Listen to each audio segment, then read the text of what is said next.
Hi guys, Tungsten here. So today we're going to look at a new blaster that I have over here. This is called the HQ-G2. Yes, this is the G2, not the G1. So there is a earlier version that's known as the G1 itself. But back then, they don't really have a lot of color choice. So I am not able to bring in one.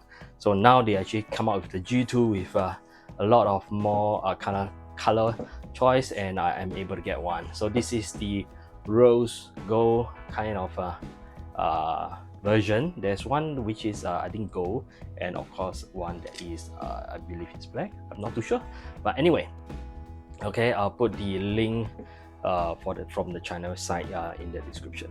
Yeah, so this is the G2. Okay, in my opinion, this is a lovely blaster. Now it actually comes in parts, so basically you have to do your exam.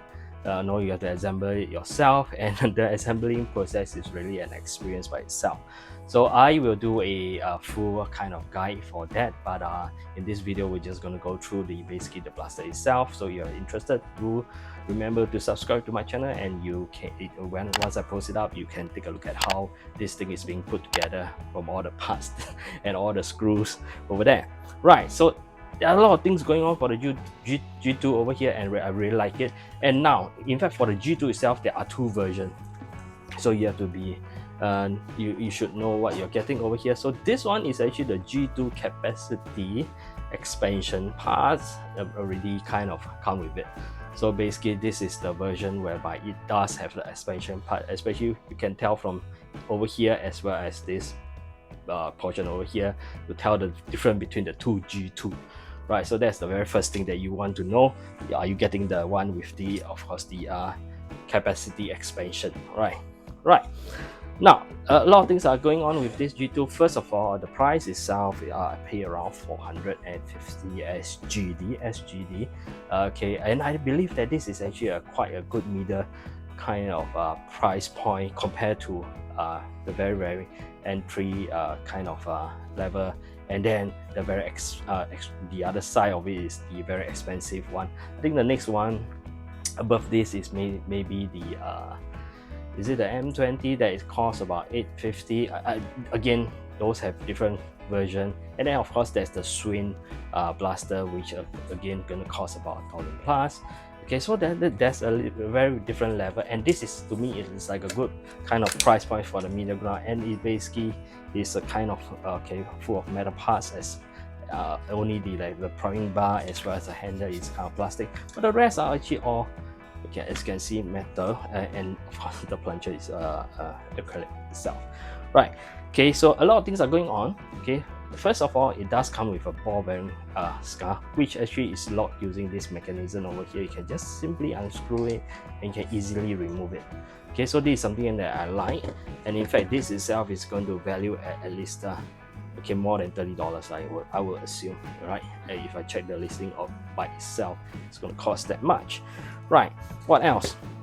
Okay, it comes with a easy kind of prime. Why? Because if you notice the priming over here, okay, this mechanism, you can see there is on actually 8 ball bearings over here, okay, 4 on each side, and it rests on a metal rail. So the priming is actually pretty smooth. In fact, it's so smooth. Okay, and then it does come with a return spring. Okay, over here, if you let go, you just go in like this. Okay, so there is a return spring, which I kind of not familiar with it initially, but I kind of appreciate it later on. Yeah, kind of. Okay, the trigger itself is over here. You can see the part is very simple yet effective. Over here, you can see it's so kind of smooth over here. Right. Okay. Now the seal itself, out of the box, is not exactly fantastic, but it is. I feel that it is serviceable. Now there are already available kind of upgrade parts like the O-ring as well as the spring. Now why do I mention the spring? The spring itself, the one that is given is not exactly the strongest, I believe. It's about the 1.8 spring over here. So I do not expect this to be an extremely high FPS out of the box. Later on we'll test the FPS, but let's just go through what else does it have. Right. Okay, over here, mag release is only on one side, and the other side, unfortunately, is not there. So it does, okay, gravity drop. and it does take the worker magazine. So this is a plus in my opinion. It does take the worker magazine. Now next, basically is the design itself. It does take in the kind of the loaded mag without you having to prime the blaster like this, because of the design over here. Okay, you can actually shove it in without priming the blaster, so you will not have the worry that you need to kind of prime, and remember to prime to remove.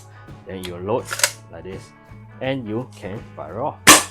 Okay, so yeah, so it's pretty neat, right? So again, okay, nice gravity drop. In terms of weight itself, I feel that this is actually okay, light enough compared to other kind of blaster that is kind of fully a kind of CNC metal. You can see there are a lot of holes here. I believe this is just to also kind of reduce the weight itself, and also I actually like the skeleton look of it, right?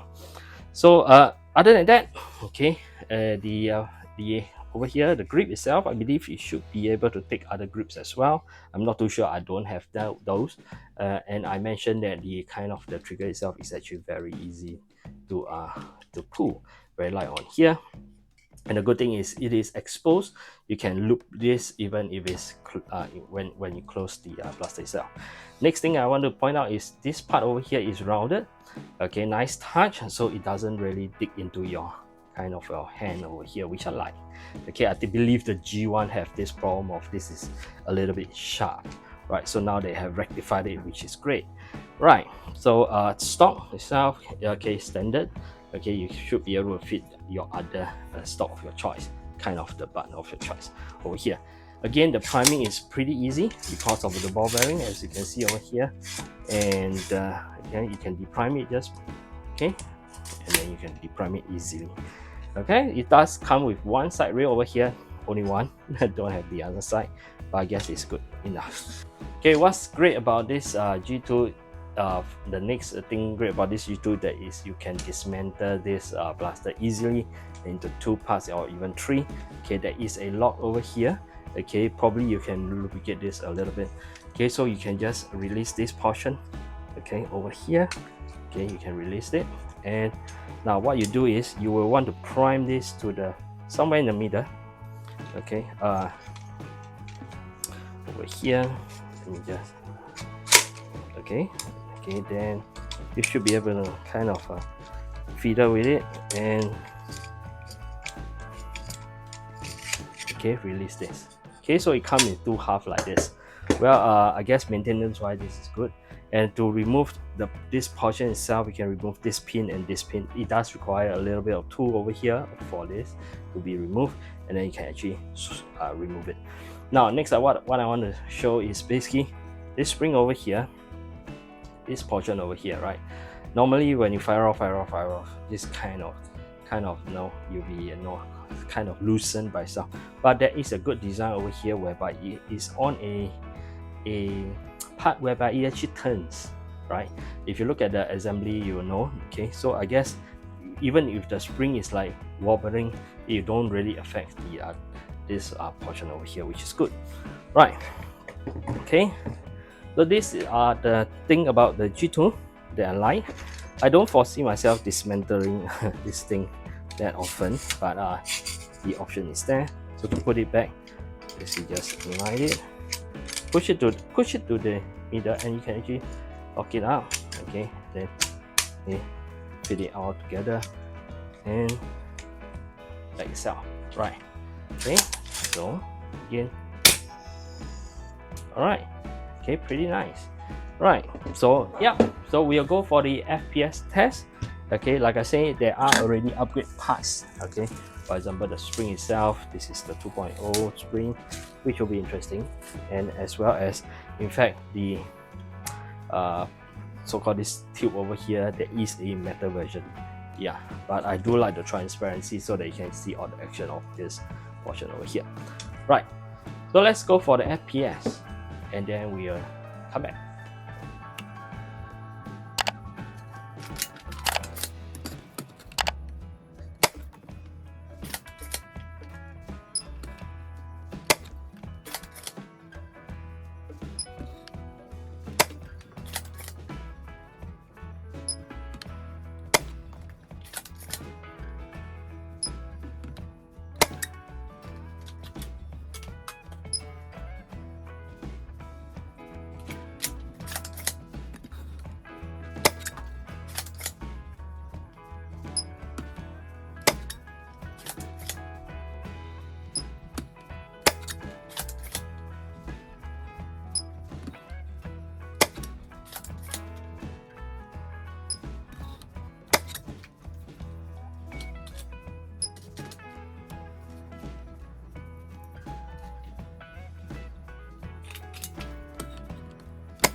Alright, so we have seen the FPS test of the G2. Like I mentioned, the out-of-box performance is not exactly the super high kind of FPS, which is expected. Okay, I believe over the other side, also have some regulation. I'm not too sure, don't quote me on that.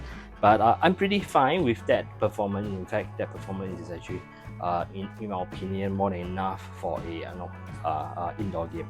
Right. Okay, so the next thing I like is, of course, the so-called the size of it is not exactly very big, and yeah, so it's pretty nice. Now, of course, if we were to compare to the other blaster I have, which is the upgraded kind of cheetah, you can see that they're almost. In fact, I'll say that they're almost the same length itself, right? But of course, over here, these are all 3D printed parts, so in terms of longevity, this might not be it. And of course, there are a lot of things, the smoothness of the priming action and whatnot actually make this blaster stand out. Okay, I really like this, and yeah, I really like the construction and everything about it. It feels so great. Okay, on hand. Okay, a good middle ground on the not so high end, and basically compared to the other injection molded in terms of material wise, this is really kind of okay. I believe so far the one blaster that I really like. So I'm Tungsten, thanks for watching. Remember to hit like, subscribe, and if you want to know how this is being assembled, I will prepare the video and release it in 1 or 2 weeks time. Yeah, thanks for watching. Bye.